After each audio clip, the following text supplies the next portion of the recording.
हम लोग श्री उपदेशामृत से पढ़ रहे हैं। श्रील रूप गोस्वामी कृत ग्रंथ है। श्री रूप गोस्वामी जी गौड़ीय वैष्णव संप्रदाय के प्रमुख आचार्य हैं। चैतन्य महाप्रभु के सीधे शिष्य हैं, डायरेक्ट डिसाइपल्स में से एक हैं। 6 डिसाइपल्स हैं और उनमें से रूप गोस्वामी जी प्रमुख है और हम सभी लोग रूपानुग कहे जाते हैं। श्रील रूप गोस्वामी जी के अनुगत्य वैष्णव कहे जाते हैं। तो उन्होंने हमारे भक्ति के मार्गदर्शन के लिए, भक्ति में उत्थान के लिए, कैसे हम शुद्ध भक्ति को प्राप्त कर सकें, ये उपदेशामृत ग्रंथ लिखा है। और ये काफ़ी गंभीर भक्तों के लिए, मध्यम अधिकारियों के लिए दिया है, कैसे हम लोग प्रगति कर सकें। पहला ही श्लोक उस व्यक्ति की योग्यता को बता रहा है जो पूरे विश्व में प्रचार कर सके। मध्यम अधिकारी प्रचार करता है कि नहीं? पहला ही श्लोक मध्यम अधिकारी के लिए है। और मध्यम अधिकार से ही व्यक्ति की सच्ची भक्ति शुरू होती है। कोई व्यक्ति बोल रहा था ये व्यक्ति ऐसे कैसे कर सकता है, ये तो इतनी पूजा करता है, ये करता है, क्योंकि मध्यम अधिकार नहीं है। भक्तों से द्वेष तो मतलब मध्यम अधिकार नहीं है, इधर कनिष्ठ है वो। भगवान के भक्तों से मैत्री करने से व्यक्ति मध्यम अधिकारी में आता है। ये बात अभी आगे और क्लियर होंगी। हम पहले आमुख को पढ़ते हैं। कृष्ण भावनामृत आंदोलन श्रील रूप गोस्वामी की अध्यक्षता में संचालित होता है। इसका क्या अर्थ है? जैसे उन्होंने शिक्षाएं दी हैं, उस शिक्षाओं के अंतर्गत उनके मार्गदर्शन में हम कृष्ण भावनामृत आंदोलन में रहते हैं और उसका प्रसार करते हैं। जैसे किसी संस्थान में जो व्यक्ति इसका नियम करता होता है, उसके नियम जो बनाए होते उसी के अंतर्गत सारे लोग कार्य करते हैं। तो श्रील रूप गोस्वामी जी चैतन्य महाप्रभु के इच्छा को जानने वाले हैं। श्री चैतन्य मनोभीष्टम स्थापितम ये न भूतले, जिन्होंने चैतन्य महाप्रभु के अभिष्ट को इस जगत में स्थापित किया। और चैतन्य महाप्रभु स्वयं चैतन्य चरितामृत में कहते हैं कि रूप गोस्वामी मेरे हृदय को कैसे जान गए। अब आप पर कहोगे कि प्रभु जी क्या जान गए, तो उसके लिए चैतन्य चरितामृत पढ़ानी पड़ेगी। लेकिन एक छोटा सा उदाहरण आपको दूं। चैतन्य महाप्रभु जगन्नाथ रथ यात्रा में एक गीत गाया करते थे रथ यात्रा में, और उसका आशय यह था कि तुम भी वही सुंदर लड़के हो और मैं भी वही सुंदर लड़की हूँ। अब लोग समझ नहीं पाते कि महाप्रभु ये लड़का लड़की वाला गाना क्यों गा रहे हैं। हर साल गाते। तो एक साल जब रूप गोस्वामी वहाँ पे थे, तो उन्होंने उसी के आधार पर, जो महाप्रभु बोला करते थे, उसी के आधार पर एक श्लोक लिखा। इसका अर्थ था कि आप वही कृष्ण हैं, मैं वही श्रीमती राधा रानी हूँ, ये यमुना का वही बोले मतलब तट, लेकिन हमको यहाँ अच्छा नहीं लगता। ऐसे करके मतलब पूरा जो आशय, जिस आशय से महाप्रभु बोल रहे थे, वो शब्दों में व्यक्त नहीं था, उनके हृदय में था, उसको समझ लिए। और महाप्रभु बड़े आश्चर्यचकित हुए कि इन्हें कैसे समझ में आया। और उनकी गुणगान, श्रील रूप गोस्वामी का गुणगान महाप्रभु अन्य सीनियर भक्तों से करते हैं। अद्वैताचार्य जी से श्रीमद रामानंद राय थे, रामानंद राय से कहते हैं इसको मेरे हृदय की बात कैसे समझ में आ गई। तो उन्होंने कहा आपकी कृपा के बिना आपकी बात कौन समझ सकता है। तो महाप्रभु ने कहा हाँ, जब मैं इनसे इलाहाबाद में मिले थे, प्रयाग में मिला था और इनकी नम्रता को देखा था, तो मैंने इनके ऊपर कृपा करी। तो भगवान चैतन्य महाप्रभु के आशय नहीं, भगवान के हृदय को ही समझने वाले व्यक्ति हैं।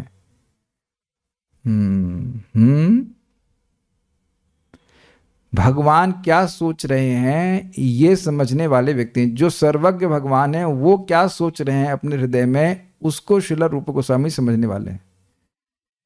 तो उनकी अध्यक्षता में ये कृष्ण भावनामृत आंदोलन संचालित होता है। क्यों होता है इसकी व्याख्या मैंने आपके सामने भी कर दी। गौड़िया वैष्णव या बंगाली वैष्णव अधिकांशतया श्री चैतन्य महाप्रभु के अनुयायी हैं, जिनमें से वृंदावन के षड्गोस्वामी उनके प्रत्यक्ष शिष्य हैं। उनके प्रत्यक्ष मतलब आंखों के सामने वाले शिष्य। स्पष्ट समझ में आता है। सनातन गोस्वामी जी इनकी आंखों के सामने थे, रूप गोस्वामी जी इनकी आंखों के सामने थे, रघुनाथ दास गोस्वामी, रघुनाथ भट्ट गोस्वामी, गोपाल भट्ट गोस्वामी, जी गोस्वामी, सभी पे भगवान महाप्रभु ने साक्षात कृपा करी थी। अतएव श्री नरोत्तम दास ठाकुर ने गाया है, रूप रघुनाथ पदे हई बे, आकृति नहीं आकुति, आकृति कर दिया, कोई बात नहीं। रूप रघुनाथ पदे हईबे आकुति,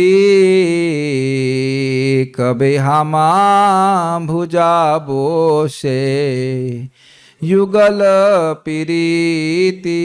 बहुत अच्छा है। जब मैं गोस्वामियों द्वारा प्रदत्त साहित्य को समझने के लिए उत्सुक होऊंगा, तभी मैं राधा तथा कृष्ण के दिव्य प्रेम व्यवहार को समझने में समर्थ हो सकूंगा। रूप रघुनाथ, रूप मतलब रूप गोस्वामी और रघुनाथ मतलब रघुनाथ दास गोस्वामी और रघुनाथ भट्ट गोस्वामी। पदे, उनके पद, पद का मतलब समझते हैं आप लोग, एक तो पद का अर्थ आप चरण समझते हैं और दूसरा पद का मतलब होता है लिखा हुआ पद,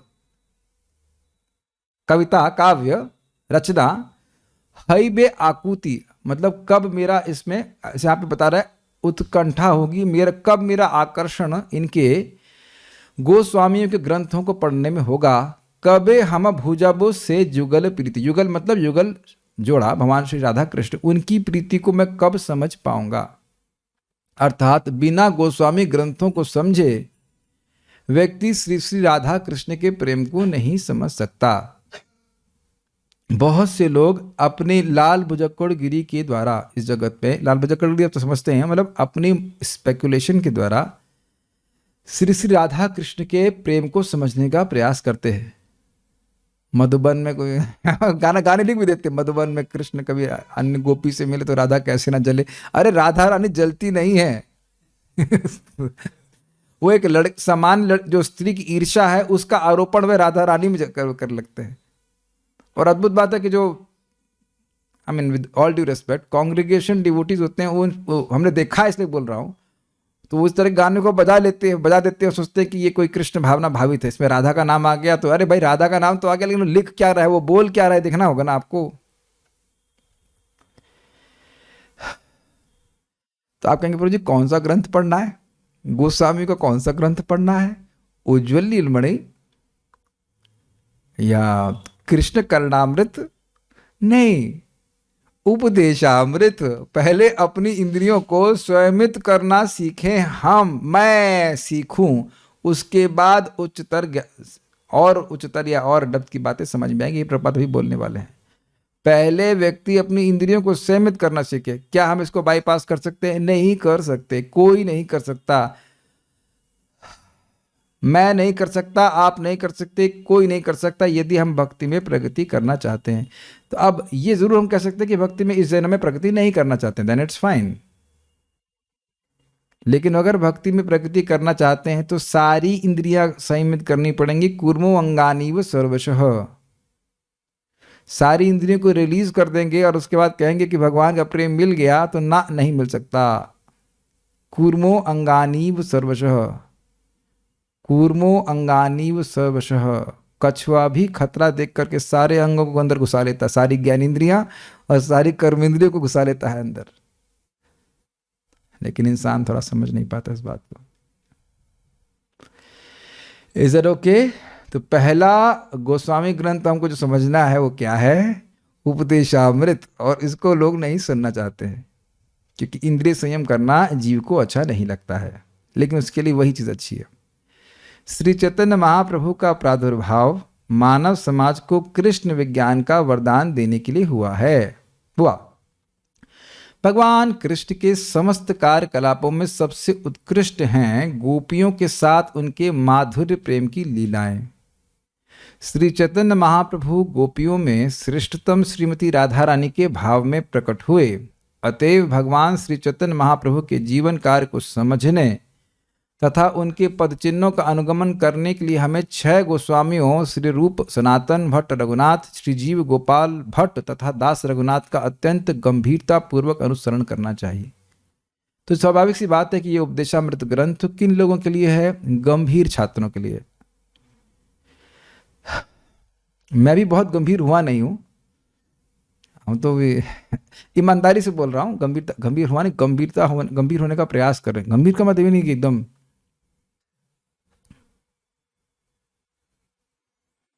सीरियस मीन्स व्यवसायत्मिक। I mean business. समझते हैं इस लाइन का मतलब? I mean business. ये लाइन किसी को समझ में आती है? बड़ी इंटरेस्टिंग लाइन है ये। I know, I don't, I am a no, मैं अपनी बात नहीं कर रहा हूं, मतलब एक बोल रहा हूं, I am a no nonsense person.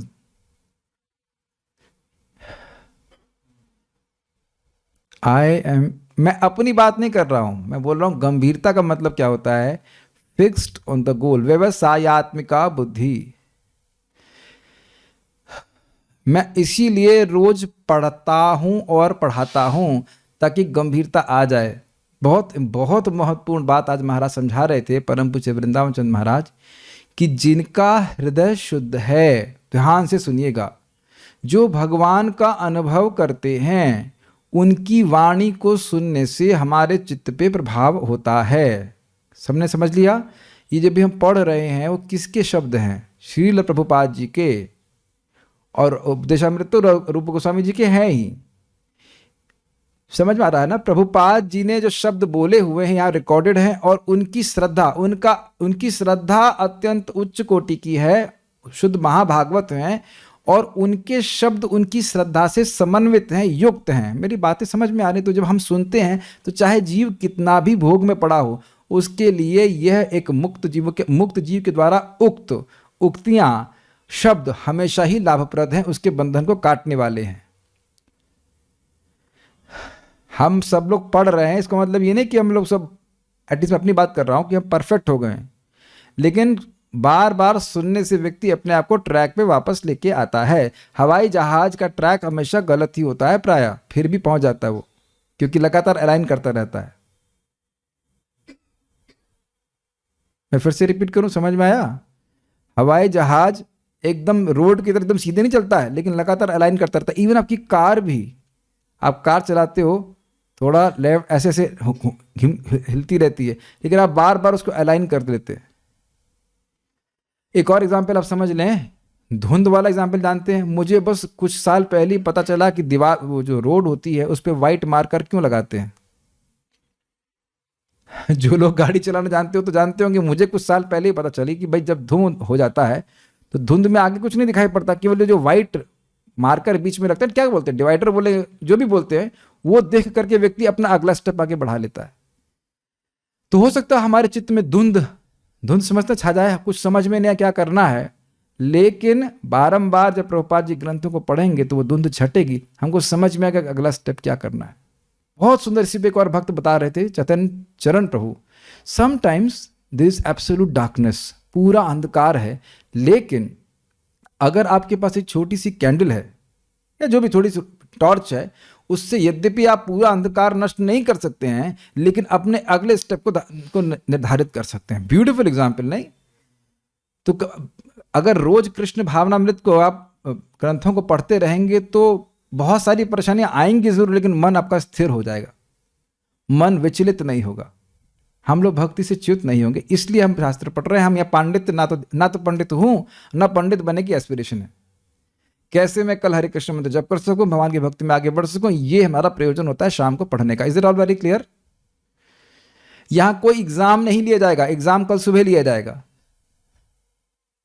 हाँ, मंगल आरती के लिए उठे कि नहीं, गंभीरता पूर्वक जब किया कि नहीं, भक्ति में आगे प्रगति की कि नहीं, ये सारी चीजें विज्ञान हैं, ये सारी चीजें विज्ञान है, रियलाइज्ड नॉलेज है, जो हमें यहाँ पे रूप गोस्वामी जी दे रहे हैं, प्रभुपाद जी दे रहे हैं। उसका पालन करेंगे तो निश्चित रूप से प्रगति करना सीखेंगे, प्रगति अनुभूत करेंगे, अनुभव करेंगे।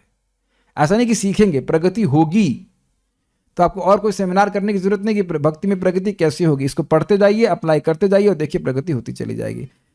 तो जो व्यक्ति श्री राधा कृष्ण के प्रेम को समझना चाहता है, चैतन्य महाप्रभु के थ्रू समझेगा, और चैतन्य महाप्रभु के थ्रू कब समझेगा, जब वो षट गोस्वामी को अनुगमन करेगा। तो प्रभुपाद जी इस बात को समझा रहे हैं, गंभीरता पूर्वक अनुसरण करना चाहिए, अनुकरण नहीं कर सकते, और अनुसरण करने के लिए आवश्यक है कि उन्हीं शिक्षाओं को हम सुने।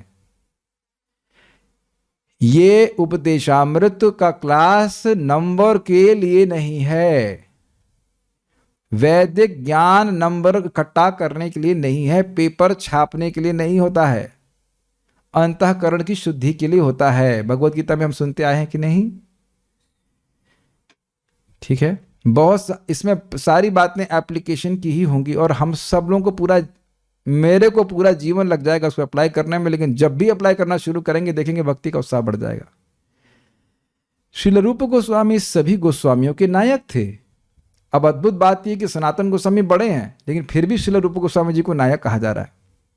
उन्होंने हमारे कार्यकलापों का मार्ग निर्देशन करने के लिए तथा अनुसरण हेतु हमें यह श्री उपदेशामृत प्रदान किया है। कैसे भक्ति में आगे बढ़ के राग मार्ग की भक्ति को प्राप्त कर सकें, यह उपदेशामृत में आप सुनने वाले हो।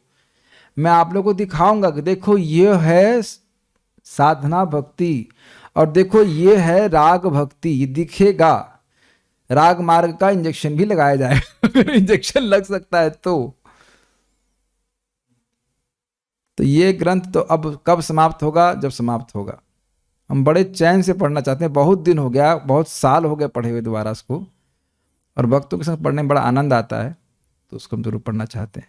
कैसे वैष्णव के रूप में जिए हम लोग, कैसे राग मार्ग का भजन कर सकें, यह सब सिखाया जाएगा।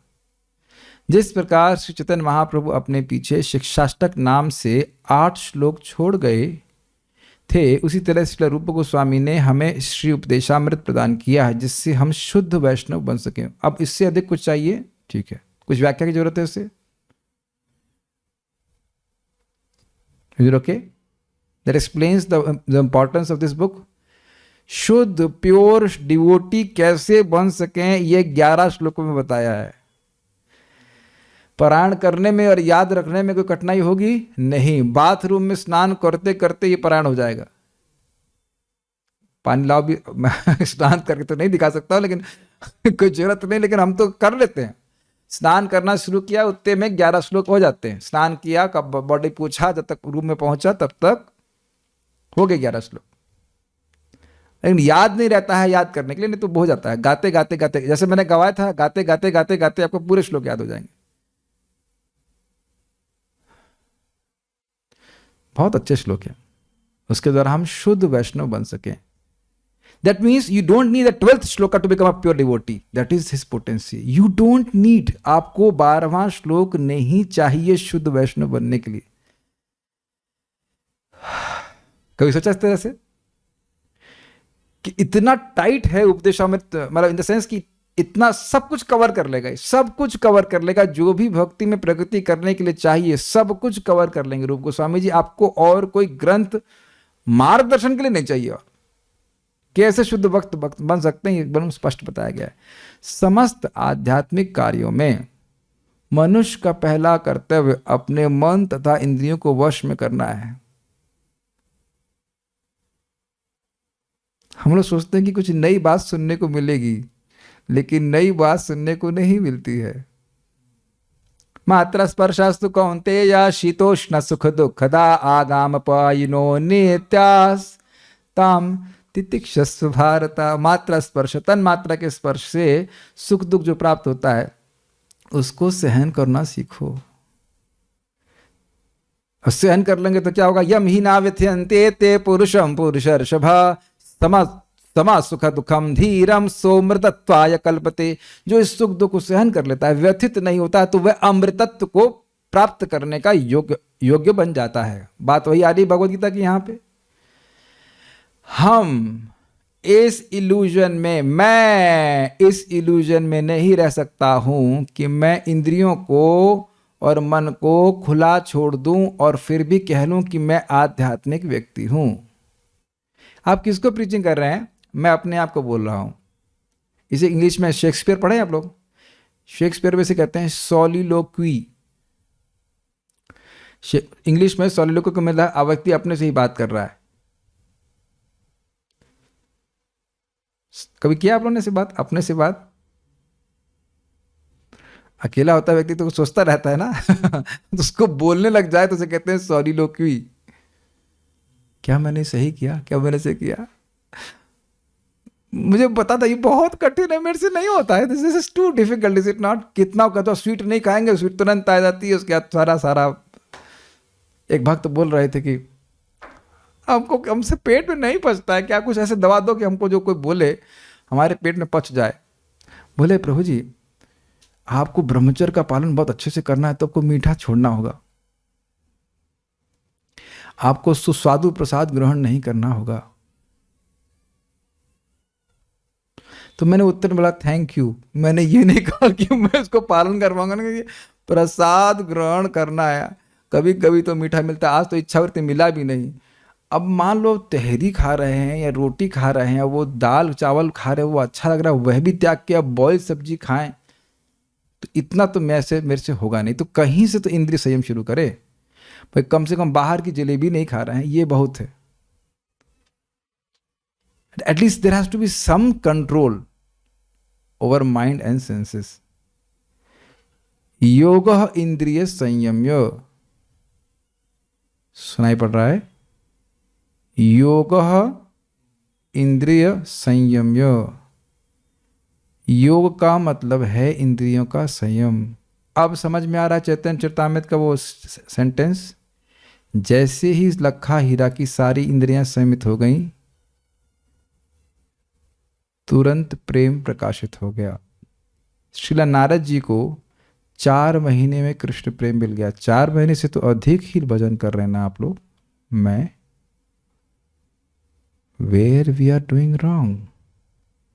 जो लोग प्रथम स्कंद पढ़ चुके हैं वो इस बात को जानते हैं। Where am I going wrong.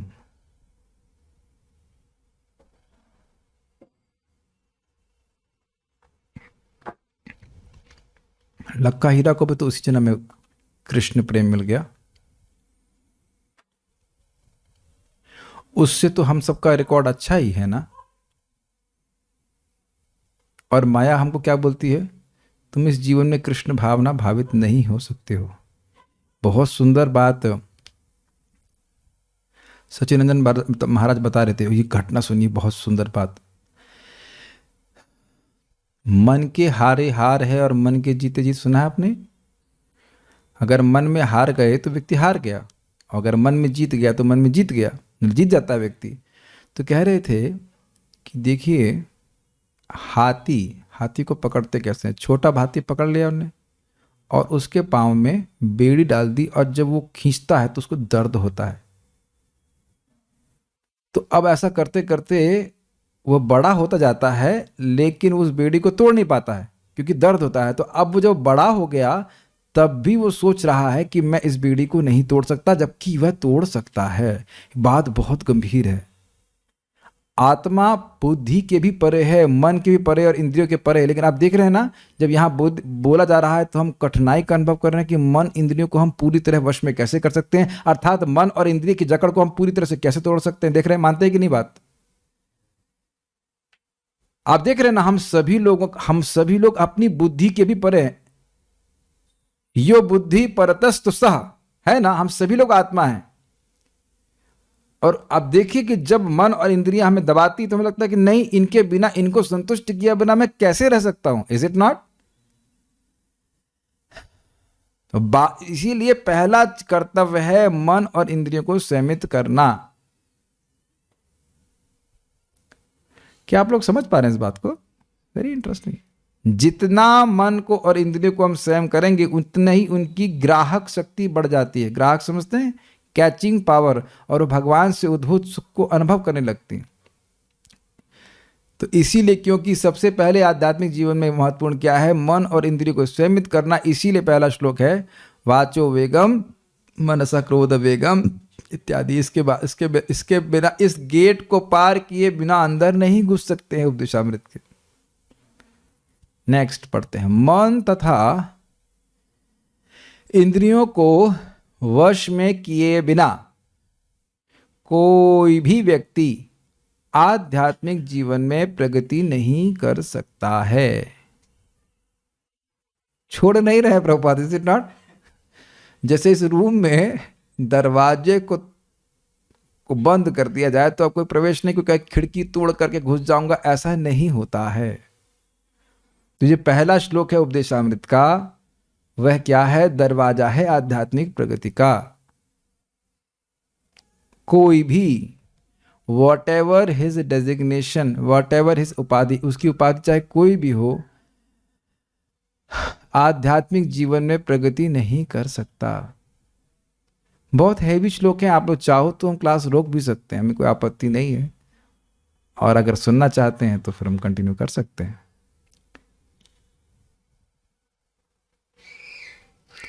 ऐसा लगता है कि हम पनिशमेंट दे रहे हैं अपने आप को, अपनी इंद्रियों की बातों को नकारते हुए, लेकिन देखिए भगवान गीता में क्या कहते हैं, आपूर्यमाणमचल प्रतिष्ठम समुद्रमापः प्रविशन्ति यद्वत् तद्वत् कामायम प्रविशन्ति सर्वे स शान्तिमाप्नोति न काम कामी। कितनी सारी इच्छाएं आती रहती हैं चित्त में, लेकिन अब हर इस इच्छा को पूर्ण करने वाला व्यक्ति कभी शांति को प्राप्त नहीं कर सकता। और अशांतस्य कथा सुख कुतः सुखम, जो अशांत व्यक्ति, इसके लिए सुख कहाँ है।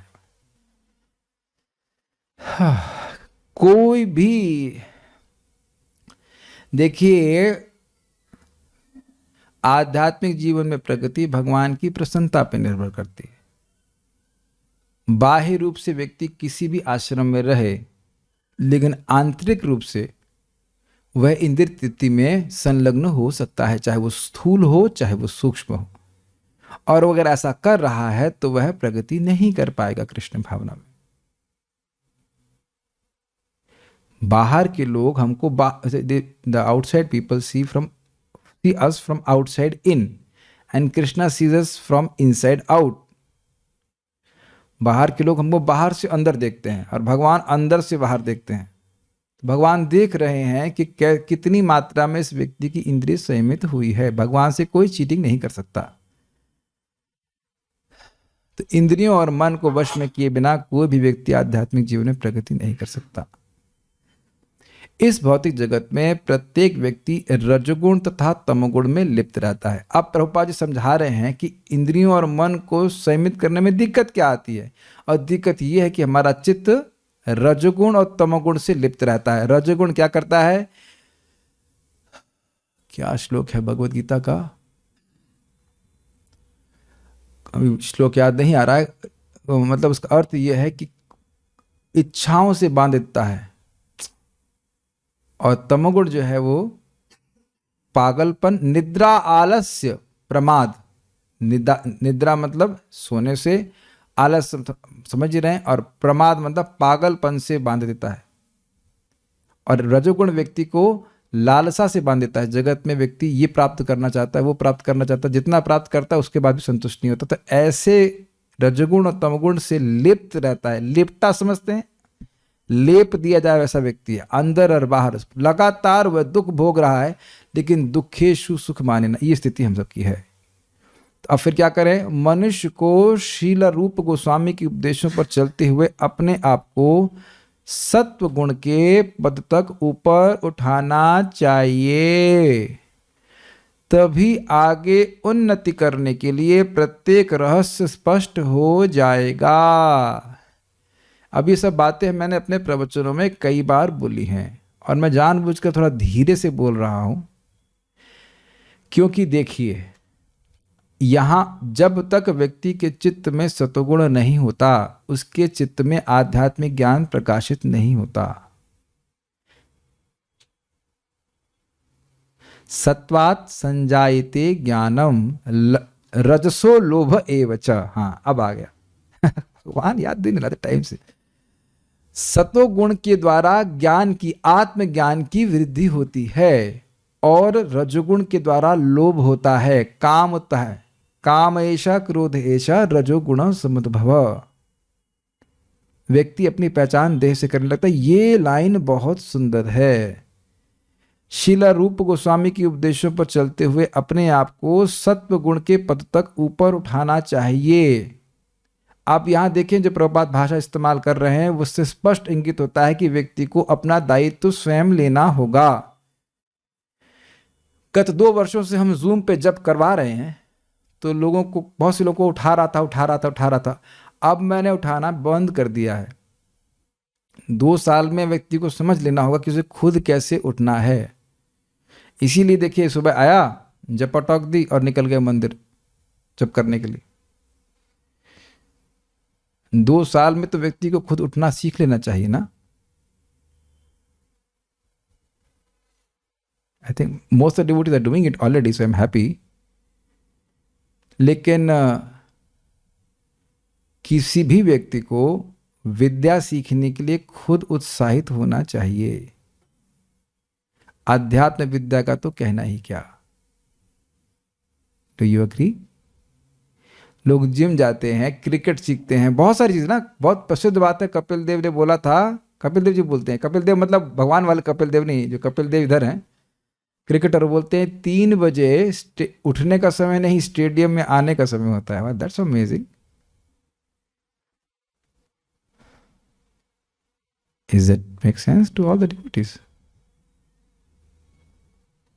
इस पे बहुत सुंदर बात एक वैष्णव ने कही थी, रिस्पॉन्सिबिलिटी गिव्स रियलाइजेशन। और ये सब बातें खाली फट्टे मारने के लिए नहीं है। फट्टा समझते ना, आए क्लास में बैठे, कुछ बातें बोल दी, छोड़ दिया। न जब न प्रवचन करता को उससे कोई मतलब, और न श्रोता को मतलब, सब झाड़ झूड़ के चले गए। जैसे मैं आपको ये बोल रहा हूं, तो अब मैं भी सोच रहा हूं कि मुझे रात में जल्दी सोना है ताकि मैं सुबह उठ सकूं। फोन को ऑफ किया, और जो लोग दुखी हैं उनका दुख हम कल सुबह सुनेंगे। मैंने सुबह चेक किया, एक व्यक्ति 10:30 बजे टेलीग्राम में मैसेज किया, प्रभु जी आप हैं? तो मैं अगले दिन सुबह उत्तर दूंगा, हाँ लेकिन सो रहा हूं। है कि नहीं? रात के 10:30 बजे काउंसलिंग करेंगे आपकी। तो लोगों को तो चैन है नहीं, और मैं कुछ गलतियां करके सीखा हूं। भगवान की कृपा से अब दिन की नींद हमारे, जो सुनने वाला सुनता रहे, लेकिन अब दिन की नींद मेरी गायब हो रही है भगवान की कृपा से। बहुत मैं प्रार्थना किया था, हो रही है, तो हम दिन में ही पढ़ लिया करेंगे, तो रात में किसी के लिए अवेलेबल नहीं रहेंगे, किसी के लिए भी नहीं।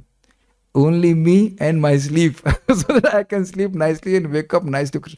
आज मैं इतना प्रसन्न था छोटी सी चीज की। कल 9 बजे के ध्यान से सो गया, 9:15 पे, 3:10 पे ऐसे नींद खुली जैसे मानो छोटा बच्चा उठता है ना, एकदम प्रसन्न। अलार्म से पहले 15 मिनट, अब बुढ़िया से भजन हुआ, कोई दिक्कत नहीं हुई। आप देख रहे हैं, बस छोटी सी, ये आपको बात बहुत सिंपल लग रही, छोटा सा पॉइंट है इंद्रिय संयम करने का, कि वो सारी कठिनाइयां, सारी परेशानियां बंद कीजिए, सो जाइए टाइम से, और ताकि सुबह उठ करके नाम जप कर सके। गलत तो नहीं कह रहा हूं, सिंपल सिंपल पॉइंट्स, और भक्ति कितनी आसानी से हो जाएगी। आराम से माला हो गया, सब कुछ बढ़िया होगा, भगवान का दर्शन अच्छा हो गया, सब कुछ अच्छा हो जाता है। लेकिन अब इतना सा व्यक्ति ना करे, भाई 11, 11:30, 12 बजे सोए, हो गया उसका आध्यात्मिक प्रगति, कैसे होगी बताइए? मान लो उठ भी जाएगा 3 बजे, तो वो फिर पूरा बाकी नींद वो मॉर्निंग प्रोग्राम में पूरा करेगा। चाचा अपना प्राण बचा, सुना आपने? पहले अपने प्राण बचाओ, या फिर दूसरे को ऑक्सीजन मास्क लगाने से पहले अपने पर लगा लीजिए। हवाई जहाज में लिखा रहता है।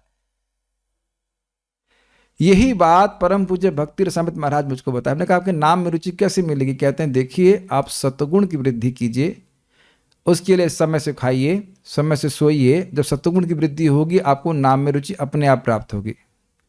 सो भी सब हम लोग ना कुछ एक प्रकार का शॉर्टकट चाहते हैं। There is no shortcut, there is no shortcut, there is only one road. रजोगुण तमोगुण में रहते हुए भक्ति हम कर सकते हैं, लेकिन सुखी तभी होंगे जब सत्वगुण में स्थित होंगे।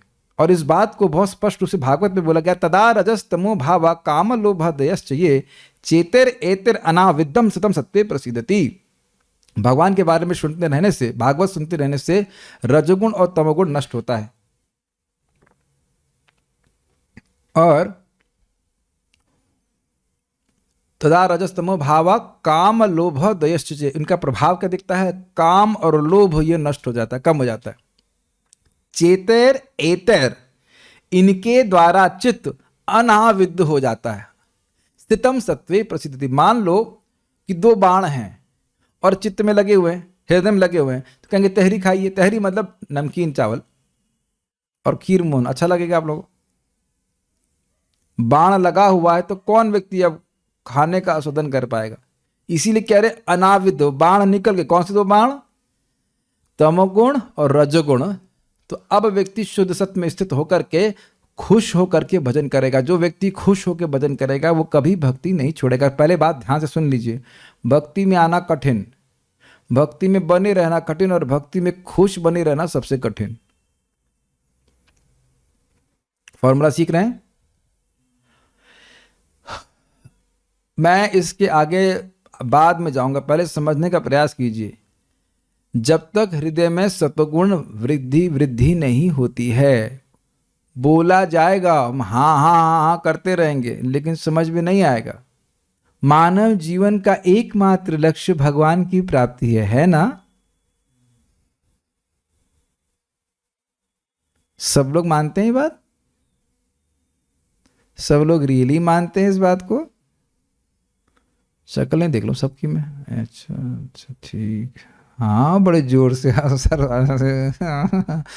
एकमात्र कार्य, अब हम प्रभुपाद जी की बातें बोल रहे हो ना, एकमात्र कार्य मनुष्य जीवन में केवल भगवान की भक्ति होना चाहिए और इसके द्वारा हमें भगवान की धाम की प्राप्ति करने का प्रयास करना चाहिए, और कोई कार्य नहीं करना चाहिए।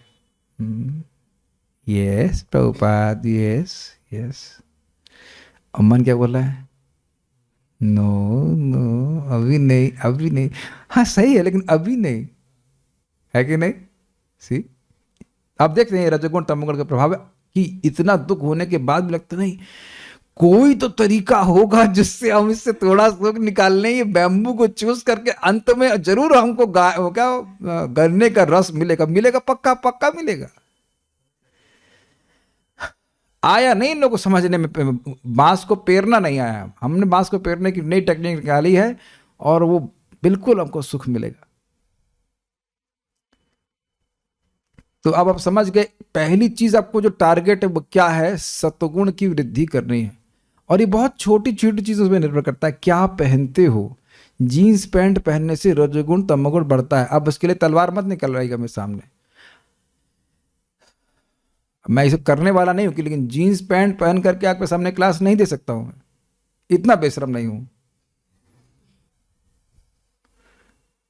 ट्राई कीजिएगा कभी, भगवत गीता क्लास दे रहे हैं जीन्स पैंट पहन के और गॉगल लगा के ब्लैक वाला, और कोई कहे कि कुछ फर्क नहीं पड़ता कपड़े का। अरे पूतना भी भगवान के पास आई थी तो डिवोटी ड्रेस पहन के आई थी, ठीक? भगवान ड्रेस का सम्मान करते। खान पान क्या है? अब रोज ही पिज्जा पिज्जा और पास्ता खाते रहेंगे तो तब वो रजोगुण बढ़ेगा। प्रसाद तो ले रहे, चलिए ठीक है, उसमें भी लाल मिर्च ठोक ठोक के खाएंगे तो वह भी रजोगुण बढ़ाएगी। ये आप लोग अभी देखेंगे आगे, पहले श्लोक में ये सब बातें चर्चा की जाएंगी। देन कपड़ा, संगत क्या लिए? ठीक है 16 माला सुबह कर लिया और दिन भर ऐसे लोगों की संगत कर रहे हैं जो रजोगुण तमोगुण में भरे हुए हैं, तो शाम तक आते आते फिर वही हालत हो जाएगी। Is it okay? पहली चीज है रोज करना। एक और बात है, कल से 1 बजे उठने की जरूरत नहीं है। यह भी रजोगुणी भक्ति है। समझ पा रहे मैं क्या कह रहा हूं? रजोगुणी क्यों कह रहा हूं? 1 बजे उठना रजोगुण नहीं है, लेकिन कल से मैं एक बजे बैठूंगा, बस हो गया। और परसों से फिर वही 6 बजे, फिर कल फिर 1 बजे उठूंगा, फिर परसों से फिर 6 बजे। ये नहीं, रोज एक ही समय कार्य करना। आप जानते हैं, मानते हैं कि इसी चीज कठिन है? Every day 16 rounds, every day 16 rounds, every day 16 rounds. समझ में आ रहा है?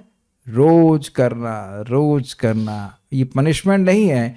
करते करते आप देखेंगे कि आपको रोज वही कार्य प्रोग्रामिंग की तरह करते हुए करना अच्छा लगने लगता है। मानते हैं? You don't want to change the schedule. मुझको सबसे ज्यादा भय लगता है कि मेरा शेड्यूल चेंज ना हो जाए। और आप लोग देख रहे हैं कि हम लोग कैसे प्रोग्राम हो गए हैं। 6:30 बजे हाँ कीर्तन करना है, उसका क्लास करना है, फिर सो जाना है। देख रहे हैं भक्तों की संगति से कैसे प्रोग्रामिंग हो जाती है। मैं इसके आगे इसलिए नहीं जा रहा हूं, जाऊंगा जरूर, लेकिन मैं थोड़ा होल्ड या कर रहा हूं। यदि आध्यात्मिक रियलाइजेशन चाहते हैं तो सत्वगुण की वृद्धि करनी ही होगी। एक भक्त बड़ा मजाक में कह रहे थे, सुपरमैन की तरह ऐसे पीछे ऐसे उड़ता हुआ, मतलब एक कदम कानून में जो बता रहे थे कि ऐसे सुपरमैन की तरह पीछे आपका उड़ता हुआ कपड़ा है, ऐसे करके उड़ उड़ के प्रचार करने से कोई खास लाभ है नहीं, अगर हमारी ऐसी योग्यता नहीं है। पहले व्यक्ति देखे कि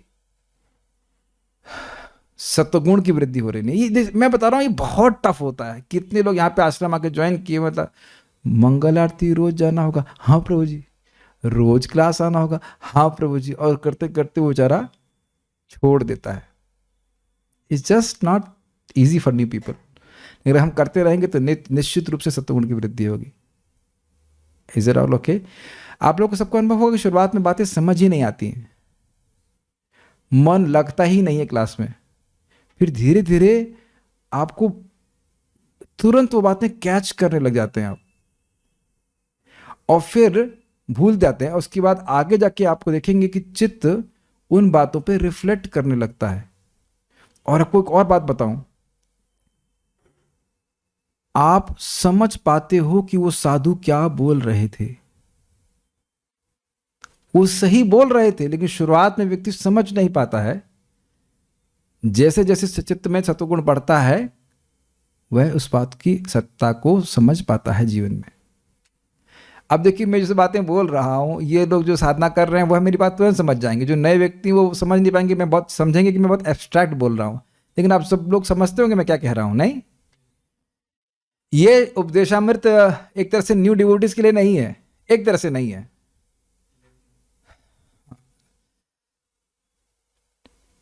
ईशस्य ही वशे लोको योषा दारू मई यथा, भागवत में पढ़ चुके हैं कि पूरा विश्व भगवान के संयम में है। जैसे कठपुतली आंख वो नचाने वाले के कंट्रोल में पूरी तरह से रहती हैं। दिख रहा है, धीरे धीरे दिखने लग जाता है।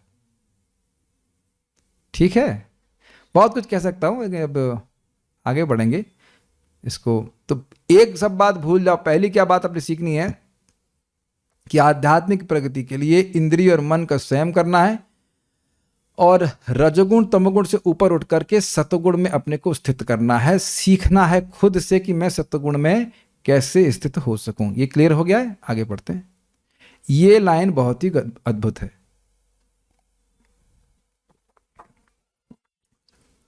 कृष्ण भावनामृत में प्रगति अनुयायी की मनोवृत्ति पर निर्भर करती है। Advancement in Krishna consciousness depends on the attitude of the follower. पहले तो ये समझ लें कि कृष्ण भावनामृत में प्रगति का मतलब क्या है। हमें मालूम तो चले कि हम प्रगति हुई है कि नहीं। तो दो बिल्कुल स्पष्ट समझ लीजिए। प्रगति है कृष्ण भावनामृत में श्रद्धा की प्रगाढ़ता। जितनी जितनी श्रद्धा बढ़ती जाती है, उतनी उतनी मात्रा में हम कृष्ण का अनुभव कर सकते हैं। श्रद्धा ही प्रगाढ़ होकर के आगे जाकर के प्रेम का नाम ले लेती है। जैसे कि शुगर केन का जूस ही आगे जाकर के खांड और मिश्री के रूप में तब्दील हो जाता है कि नहीं? कहीं और से तो चीनी इसमें आती नहीं है। और वह श्रद्धा कैसे आगे बढ़ती है? जितना हृदय शुद्ध हो जाता है, सीधी सीधी बात है। तो यानी हृदय का शुद्धिकरण अनुयायी की मनोवृत्ति पे निर्भर करता है। बहुत आपको अच्छा लगेगा ये पॉइंट, मतलब मुझे तो बहुत अच्छा लग रहा है। कृष्ण भावनामृत में प्रगति अनुयायी की मनोवृत्ति पर निर्भर करती है। अब इसका प्रमाण चैतन्य चेतावनी से लीजिए, जो कि हम लोग हरिदास ठाकुर जी के प्रसंग में सुन रहे थे कि जो भक्त भक्ति प्राप्त करने के लिए अत्यंत इच्छुक हैं, जैसे ही वह कृष्ण बोलते हैं तो वो नाम उनको निश्चित रूप से तार देता है। लेकिन तद देह द्रविण पाषंड मध्य, देह चलाने के लिए, धन की प्राप्ति के लिए या पाषाण नास्तिकता के प्रभाव में अगर कोई नाम उच्चारण करता है तो शीघ्र फल न स्यात्, नहीं होता है। स्पष्ट समझ में आ गया? तो मेरे ख्याल से बहुत क्लियर है। जो व्यक्ति जिसका मन में भावना है कि मैं कृष्ण को प्रसन्न करने के लिए भक्ति कर रहा हूं, उसके द्वारा मुझे भगवान की प्रेमा भक्ति ही चाहिए, तो उसका लाभ, उसका उस प्रकार की भक्ति का लाभ अत्यंत तीव्र होता है, सबसे अधिक होता है। लेकिन अन्य इच्छाओं को पूरा करने के लिए अगर हम कोई भक्ति करते हैं तो उसका प्रभाव कम होता है। इसी को बड़ा स्पष्ट समय तरीके से बता रहे थे। क्या मनोवृत्ति होनी चाहिए? निष्काम कृपा भिक्षु। याद हुआ? निष्काम कृपा भिक्षु। वह भगवान की सेवा कर रहा है, लेकिन बदले में कुछ नहीं चाहिए, अपनी सेवा को बेचता नहीं है। दूसरा, ये जानता है कि मैं अपने, मतलब ऐसा नहीं कि मैं भगवान को जीत लूंगा, भगवान को प्रसन्न करने के लिए वह भजन कर रहा है। उनकी कृपा की अवलोकन कर रहा है, कृपा की ओर देख रहा है कि भगवान मुझसे प्रसन्न हो, मुझ पे कृपा करें, और उनकी कृपा के द्वारा मैं प्रगति कर सकता हूं। और देखिए, ये अशुद्ध हृदय में भी किया जा सकता है। मेरा हृदय अशुद्ध है, लेकिन मैं अपने हृदय को अशुद्ध नहीं रखना चाहता हूं। And in that sense I am निष्काम। जब हम अब झाड़ू ले लेते हैं अपने हाथ में, तो अपने सर को मार पीटने के लिए नहीं लेते हैं। हम देख रहे हैं कि अब मेरा रूम गंदा है और मैं इस रूम को साफ करना चाहता हूं। तो क्या कामना है बताइए हमारे हृदय में? मैं अपने कमरे को साफ करना चाहता हूं, यद्यपि मेरा कमरा कितना भी गंदा हो। यही बात भूरिजन प्रभु समझाते हैं जपा बुक में। हमारा हृदय चाहे कितना भी गंदे हो, कितने भी गंदे विचार हों, लेकिन अगर हमारी यह इच्छा है कि मैं भगवान की प्राप्ति करना चाहता हूं, then we are on the right track.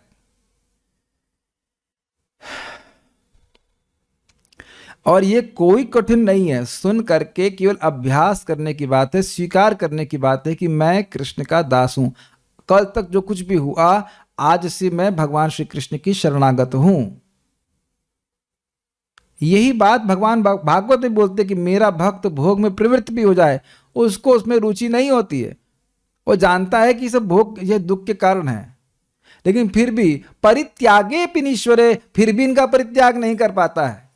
ततो भजे त माम प्रीता श्रद्धालु दृढ़ निश्चय, तब भी सुख से भजन करे। ऐसा नहीं सोचे कि कृष्ण उसको रिजेक्ट कर देंगे। ततो भजे त माम प्रीता श्रद्धालु दृढ़ निश्चय, बहुत सुंदर है। फिर भी मान लो वो भोग नहीं भी छोड़ पा रहा है, फिर भी उसको बड़ी श्रद्धा के तत्व भजे तमाम प्रीता, बड़ी प्रीति से मेरा भजन करे कि कृष्ण कृपा करेंगे। बहुत सुंदर बात है। श्रद्धालु दृढ़ निश्चय, उसकी भक्ति में श्रद्धा है। और दृढ़ निश्चय क्या है कि मेरे पापों की वजह से यद्यपि मुझे नरक में भी क्यों ना जाना पड़े, मैं कृष्ण की सेवा नहीं छोड़ूंगा। और यद्यपि ब्रह्मा जी भी आकर के बोले कि कर्म योग कर लो या ज्ञान योग कर लो, तो मैं नहीं करने वाला, मैं भक्ति योग ही करूंगा। दिस इज कॉल्ड दृढ़ निश्चय। देखिए भक्त का बहुत सीधी सीधी बात है। मैं 6.2.9-10 की व्याख्या कर रहा हूं, टीका में से बोल रहा हूं। एक ही नाम अविद्या को भी नष्ट करता है। अग्रीड? अनंत लाभ है। बोलिए एक बार कृष्ण कृष्ण। जब एक ही नाम अविद्या को भी नष्ट कर देता है, तो बताइए पाप कैसे करेंगे और भोग कैसे करोगे? तो आप सर खुजाएंगे ना, अब ये कैसे हो रहा है? जब एक ही नाम अविद्या को भी नष्ट कर सकता ही है, तो फिर क्यों नहीं कर रहा है? भगवान कुछ समय तक आपको संघर्ष कराना चाहते हैं। Krishna allow some karma to come on us which is good for us. हमारे संग कठिनाई यह है कि हमारे भक्त समझते नहीं इस बात को। कृष्ण अपने किसी भी भक्त के जीवन में कुछ कर्म रखना चाहते हैं जिससे उसका शुद्धिकरण हो जाए, उसका उत्कंठा बढ़ जाए। अब क्या बोलूं मैं, कैसे समझाऊं, हमको समझ में नहीं आता। कितने लोगों को बात ये समझ में नहीं आती है, क्योंकि बार बार हमसे प्रश्न किया जाता है, भाई हमसे ये तकलीफ हो रही है, ये दिक्कत हो रही है, हम तो हरे कृष्णा कर रहे हैं, हमको ये परेशानी हो रही है। कृष्ण जानबूझ करके कुछ समय तक उस इच्छा को या जो भी है उसको रखते हैं या परेशानी को रखते हैं, ताकि हमारा शुद्धिकरण हो जाए, हमारे हृदय में उत्कंठा जागृत हो जाए। अन्यथा आप ऐसे फिर अगर आप कह दो कि एक नाम से अविद्या नष्ट नहीं होती है, तो फिर नाम के प्रति अपराध हो जाएगा। नाम में असीमित शक्ति है। Is that all okay? तो क्या मनोवृत्ति होनी चाहिए? निष्काम। मैंने सारी व्याख्या करी कि हृदय अशुद्ध है तब भी व्यक्ति निष्काम हो सकता है। मैं कहां हूं उससे मतलब नहीं है, मैं कहां देख रहा हूं उससे मतलब है। Is it all okay? तो दृष्टि भगवान के चरणों में, भगवान की प्राप्ति करनी कैसे होगी? हम पतित हैं, मैं पतित हूं, उसमें कोई संदेह नहीं है, लेकिन भगवान कृपालु वो उठा सकते हैं। अग्रीड? कीचड़ में गिरा हुआ, दलदल में गिरा हुआ व्यक्ति दलदल को नहीं देखता है, वो बाहर से आने वाली सहायता को देखता है, उसके सामर्थ्य को देखता है कि नहीं? वो तो जान रहा है कि मैं दलदल में हूं, मैं अपने प्रयासों से तो और अंदर घुस जाऊंगा। पुकारो और व्यक्ति कोई बाहर से रस्सी देगा, उसको पकड़ लो, वो खींच लेगा हमको बाहर। अग्रीड? एने छे औषधि माया नसीबार लागी, हरिनाम महामंत्र लाओ तुम्ही मागी।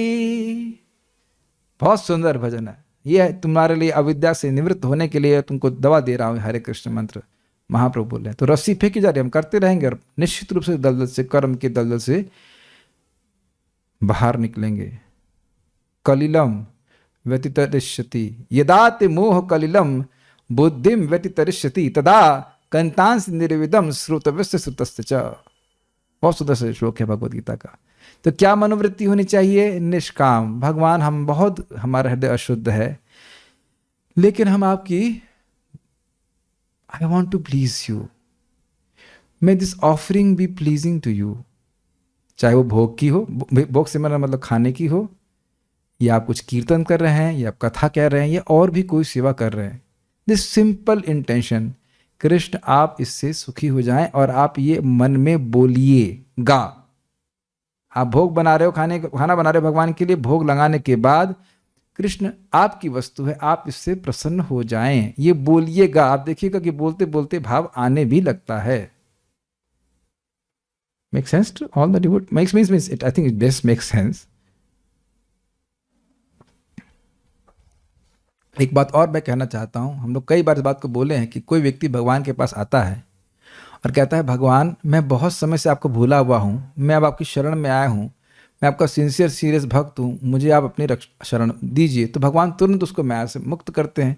लेकिन भक्त तो कहेंगे, प्रभु जी हम लोग बोलते तो हैं, लेकिन ऐसा सोचते तो है नहीं। आप मानते हैं इस बात को? हम फिर मक्कारी चालू फिर हम बोलते हैं, फिर मक्कारी चालू करते हैं। मक्कारी चालू करते हो, फिर भी बोलते रहो, एक दिन हिट करेगा।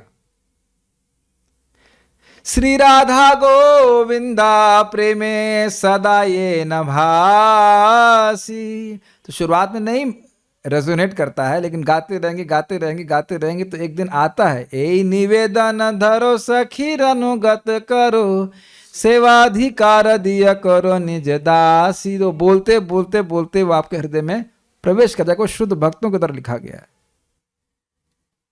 ठीक है, हमको ये बहुत अच्छी लाइन लगी। महाराज बता रहे थे, Bhakti Samit Maharaj, we can not enough emphasize this line. ये लाइन कितनी महत्वपूर्ण है, ये हम इसको समझा नहीं सकते हैं। क्योंकि हो सकता हो लोग हजारों जन्मों तक भक्ति करते रहे, उनको भक्ति प्राप्त ना हो, क्योंकि भक्ति प्राप्त करने के लिए भक्ति नहीं कर रहे। बहु जन्म करे यदि श्रवण कीर्तन, तबु तो न पाए कृष्ण पदे प्रेम धन। तो बहुत व्यक्ति को ध्यानपूर्वक इस बात को रखना चाहिए कि क्या मनोवृत्ति, क्या मनोवृत्ति? निष्काम कृपा भिक्षु। रोज ही कृपा की याचना करना चाहिए। कभी अपने भजन का अहंकार नहीं होना चाहिए कि हम इतना भजन कर रहे हैं, उतना भजन कर रहे हैं, हम क्या कर रहे हैं। ऐसे बस जो भी हम भगवान कर रहे हैं, आप उससे प्रसन्न हो जाइए। Is that all okay? Krishna भावनामृत आंदोलन के अनुयायी को पूर्ण गोस्वामी होना चाहिए। इसका क्या मतलब है? कोई भी इंद्रिय तृप्ति में न लगे। बहुत हैवी है ना ये। कृष्ण भावनामृत आंदोलन के अनुयायी को पूर्ण गोस्वामी होना चाहिए। आंख को उधर थोड़ा नहीं लगा सकता, आंख को उधर हल्का सा, कुछ नहीं, ज्यादा कुछ नहीं, हल्का सा आंख से उधर देख लो, नहीं चलेगा, नहीं चलेगा। Every sense has to be engage in Krishna service. और मन बारंबार हमको धोखा देता है ना, और इस सुबह से भजन कर रहे हो कि आंख से थोड़ा देख भी नहीं सकते कुछ, थोड़ा सा फिल्मी सॉन्ग सुन लेने में क्या दिक्कत है, या और भी कुछ। तो देखो भाई, सीधी सीधी बात है, दो लोगों ने भक्ति करना शुरू किया। एक व्यक्ति चाहे बैकअप में चाहे बहुत गंदा हो, लेकिन उसने इंद्रिय संयम जैसे करना शुरू किया, उसकी प्रगति बहुत तीव्र हो जाती है। और एक व्यक्ति बहुत पुण्यात्मा बैकग्राउंड से आया, लेकिन वो ढील ढाली भक्ति कर रहा है, कुछ प्रजल्प कर रहा है, कभी कुछ कर रहा है, तो वह उतने ही समय में कम प्रगति करेगा। तो वह चुनाव हमारे ऊपर है। हमें किसी से कंपटीशन नहीं करना है। भक्ति में कोई कंपटीशन नहीं है। केवल हमने ये देखना है कि हमारी इंद्रियां कितनी संयमित हैं। जितना इंद्रिय संयमित होंगी, उतनी तीव्र प्रगति होगी। वैष्णव जन सामान्यतः गोस्वामी कहे जाते हैं। वृंदावन में प्रत्येक मंदिर के संचालक यही पदवी से जाने जाते हैं। जो कोई कृष्ण का पूर्ण भक्त बनना चाहता है, उसे गोस्वामी बनना चाहिए। गो का अर्थ है इंद्रियां, और स्वामी का अर्थ है प्रभु या मालिक। हाँ, जब तक कोई अपने मन तथा इंद्रियों को वश में नहीं कर लेता, तब तक वह गोस्वामी नहीं बन सकता। पहले गोस्वामी तथा बाद में भगवान का शुद्ध भक्त बनकर जीवन की सर्वोच्च सफलता प्राप्त करने के लिए मनुष्य को श्री उपदेशामृत नामक उपदेशों का पालन करना चाहिए, जिन्हें श्रील रूप गोस्वामी ने हमें प्रदान किए हैं। उन्होंने अनेक अन्य पुस्तकें भी लिखी हैं, यथा भक्ति रसामृत सिंधु, विदग्ध माधव तथा ललित माधव। लेकिन श्री उपदेशामृत नए भक्तों के लिए प्रारंभिक उपदेश है।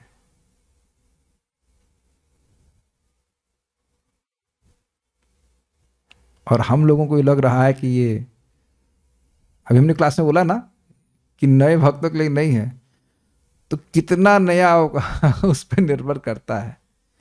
वैसे देखिए, अब 16 माला जब कर रहे हैं वो बहुत नए तो नहीं कह जा सकते, और जो इन सिद्धांतों को आप सुनोगे, बहुत सारी बातें हम लोग क्लासों में चर्चा कर भी चुके हैं, लेकिन सिस्टमैटिकली हम लोग सुनेंगे। कब तक नए रहना चाहते हैं, ये प्रश्न बनेगा। कब तक नए रहना चाहते हो? एक जीवन, 100 जीवन? ये प्रश्न भी हमें स्वयं से करना होगा, क्योंकि मन जब हमको भ्रमित करता है तो कहता है तुमसे कहां होने वाला है सब इंद्रिय संयम। माना कि एक वैश्या कर सकती है, लेकिन तुम कहां कर सकते हो। माना कि कोई विदेश से आए हुए व्यक्ति भी कर सकता है, लेकिन तुम भारतीय हो कि कहां कर सकते हो। मेरी बातें समझ में आ ही रही होंगी आपको।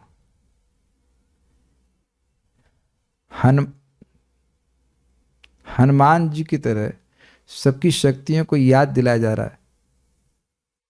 हनुमान जी को याद नहीं था कि शक्तियां कितनी, याद दिलाने पर उनको याद आ गया, अच्छा मैं फांद सकता हूं, अच्छा 100 योजन फांद लूंगा, फांद गए। ऐसे ही अपनी पहचान इस देह से करते करते हम अब इसके देह के ही गुलाम बने रहते हैं कि हम इसकी परतंत्रता के विद्रोह में कैसे चल सकते हैं। जितनी बार, आप लोगों का पता नहीं, लेकिन मैं अपनी बात करता हूं, जितनी बार मैं इंद्रियों से हारा हूं, रोज ही हारते हैं लेकिन जितनी बार, पहली चीज मैं मानता हूं कि मैं जीत कैसे सकता हूं, I have to obey them. ना तो ये मेरी सगी हैं, पिछले जन्म में अलग इंद्रियां थी, इसी जन्म में इंद्रियां चेंज होंगी कि नहीं, शरीर ही चेंज हो गया। ना तो ये मेरी सगी हैं, ना तो मेरे से ये मेरे सुख देती हैं, किसी भी तरह से कुछ नहीं मिला, फिर भी ये मान के बैठे हुए हैं कि हम इनकी सेवा नहीं करेंगे तो हम जाएंगे कहाँ। तो नए भक्त हम कब तक बने रहना चाहते हैं, ये हमने सोचना है। तो ये नए भक्तों के लिए ही प्रारंभिक उपदेश है। बड़ा अद्भुत लगता है ना। प्रारंभिक उपदेश क्या है? वाचो वेगम मनस क्रोध वेगम जिह्वा वेगम उदरपस्त वेगम एतान वेगान यो विषहेत धीरा सर्वाम अपीमाम पृथ्वी शिष्य। हमको तो हंसी आ रही है। पूरे विश्व में का गुरु बनने का उपदेश प्रथम प्रारंभिक उपदेश है। पूरे विश्व को जो शिष्य बना सके, यह प्रारंभिक उपदेश है। तो हाई ग्रंथ हुआ ना। तब पता नहीं प्रभुपाद जी नया मतलब कहां से शुरू करते हैं, नया का मतलब क्या है? नया मतलब भक्ति वृक्ष ये तो अद्भुत है। नए भक्तों के लिए प्रारंभिक उपदेश है। मनुष्य को इन उपदेशों का पालन अत्यंत दृढ़ता से करना चाहिए, तभी अपना जीवन सफल बनाना अधिक सुगम होगा। अब आप ये देख रहे हैं, इस लाइन को देखिए। जब कहेंगे कि उपदेशों का पालन दृढ़ता से करना चाहिए, तो कुछ कठिनाई का बोध हो रहा है कि नहीं, कि हाँ भाई लग के करना पड़ेगा। लेकिन आगे क्या कहते हैं कि जीवन सफल बनाना अधिक सुगम होगा। देख रहे हैं शब्दों को। एक तरफ लग रहा है, बोध हो रहा है कि कठिन लगेगा, भाई वाणी का वेगम, ये वाणी का वेग, उर्दर का वेग इत्यादि सहन करना कठिन होगा। लेकिन ये साध लिया तो आगे सुगम हो जाएगा भक्ति का जीवन। देखिए मैं कुछ उदाहरण से देता हूं। जैसे अब हम लोग मृदंग सिखाते हैं, तो मृदंग में हम बताते हैं कि अब तेरे खीटे का अभ्यास कीजिए, और शुरुआत में बड़ा कठिन लगता है, लेकिन जो तेरे कीटा आदि का अभ्यास कर लेता है उसके लिए आगे ताल सीखना आसान होता है। तो जिसने इंद्रिय संयम करना सीख लिया, सतोगुण की वृद्धि होती चली जाएगी, तो अब उसके लिए भक्ति कोई मुश्किल नहीं है। लेकिन जिसने इंद्रिय संयम करने का अभ्यास सीखा ही नहीं, वो आगे प्रगति करेगा कैसे? जब चित्त में सतोगुण की वृद्धि हुई ही नहीं है, तो समझ में कैसे आएगा? क्या समझ में आएगा? कुछ भी समझ में नहीं आएगा। पढ़ने के बाद भी कुछ समझ में नहीं आएगा। ये कोई जादू नहीं है। जैसे जैसे सतोगुण बढ़ने लग जाएगा, अपने आप ये ग्रंथ आपको प्रकाशित होने लग जाएंगे, चीजें दिखने लग जाएंगी और इसमें इंटरेस्ट में रहेगा। तो हम इसको, ये जो पहला श्लोक है उसको कर लेंगे, यहाँ पे रुक गए। एसी भक्तिदान स्वामी, सितंबर 20, 1975, विश्व रूप महोत्सव, कृष्ण बलराम मंदिर, रमन रेती वृंदावन, हरि बोल। So we are the same temple. Prabhupada ने यहाँ पे उपदेश अमृत शुरू करी थी। कोई प्रश्न किसी भक्त का है? भगवत गीता का कौन सा श्लोक है ये क्या पूछ रही हैं? ठीक है, सो विल स्टॉप हियर। अब आप लोग बताइएगा कि ये किया जाए आगे।